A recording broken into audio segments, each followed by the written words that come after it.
Today, Greenland, one of the most remote regions on Earth, is once again making global headlines. Claims are circulating that Europe has sent military forces to Greenland, raising questions about escalation, confrontation, and even conflict in the Arctic. But global affairs are rarely that simple. Tonight, we explain what military activity is actually taking place, why Denmark and Europe are reinforcing attention there, and why the Arctic is becoming a key strategic region. This is World Affairs Today. Greenland has a population of under 60,000 people, yet its geographic position gives it outsized strategic value. Greenland sits between North America and Europe, along the shortest air and missile routes between major powers, near emerging Arctic shipping lanes opened by climate change.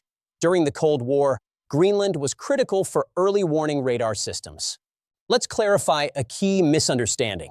Greenland is an autonomous territory, part of the Kingdom of Denmark, and not a member of the European Union. Defense and foreign policy are handled by Denmark, often in coordination with NATO. There is no European Union army in Greenland. There has been no EU military deployment. Any military activity involves Danish armed forces, NATO coordination, and existing U.S. facilities operating under long-standing agreements. Accuracy matters. What has changed is attention, not ownership. Denmark has increased Arctic patrols, invested in surveillance capabilities, modernized Arctic infrastructure. These actions are not reactive panic. They are strategic updates. NATO, meanwhile, continues regular Arctic exercises and airspace monitoring. Why now? First, Russia's Arctic expansion. Russia has reopened Cold War-era Arctic bases, expanded icebreaker fleets, and increased military patrols. Second, United States strategic priorities. The U.S. views Greenland as vital for missile defense and early warning systems. American interest reinforces Denmark's responsibility. Third, China's long-term Arctic strategy. China describes itself as a near-Arctic state and seeks research access, economic footholds, and long-term influence. Is this militarization or deterrence? This distinction is crucial.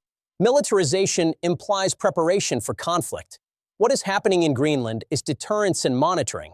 The goal is to avoid surprises, maintain sovereignty, prevent miscalculation. In global security, visibility reduces risk. Europe's message is quiet but firm. The Arctic is not ungoverned. Sovereignty will be protected. Strategic neglect is no longer acceptable. Greenland is not becoming a battlefield.